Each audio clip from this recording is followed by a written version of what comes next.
Hello, my name is Stefan Andrieski and I will be talking about my personal dystopia, that is a future in where the world is controlled by a totalitarian government.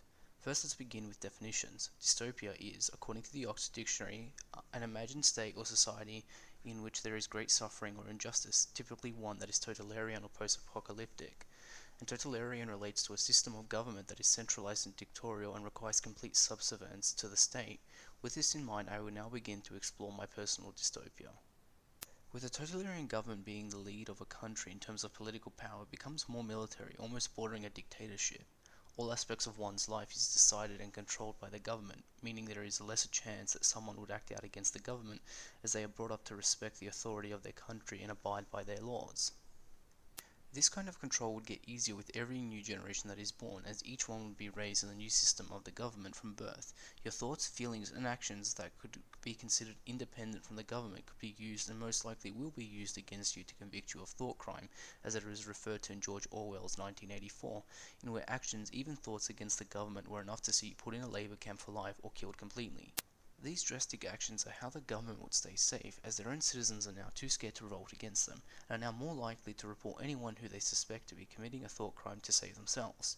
This would be backed up by an extensive network of monitoring devices planted all around every street, home, public place, and so on. These devices could include cameras and microphones, and in the case of Orwell's 1984, televisions that could not be turned off and that could monitor you at every second of every minute in your everyday life. In modern day, everything you use could be a way for a government to monitor you and see what you do.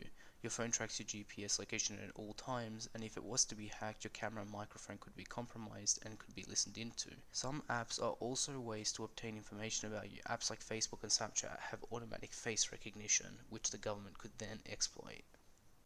A totalitarian government could come into power shortly after a war has started or even after it has ended. Examples of this happening exist and all came to be after the start of World War II. Nazi Germany, and a more modern day example would be North Korea. Totalitarian governments both have existed and are existing in this very day, so a future in where one is in complete control is not out of the realm of complete possibility.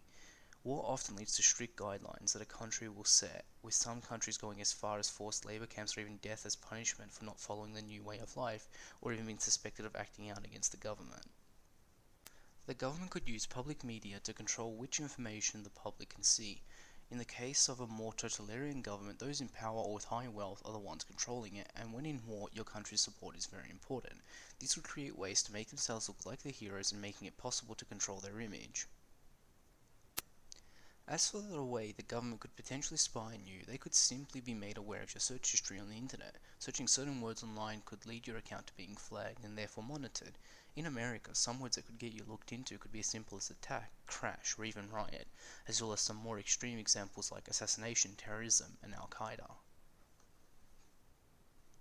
This is my personal take on a dystopian future in where a totalitarian government is in complete control and uses their power to spy on the populace of their country.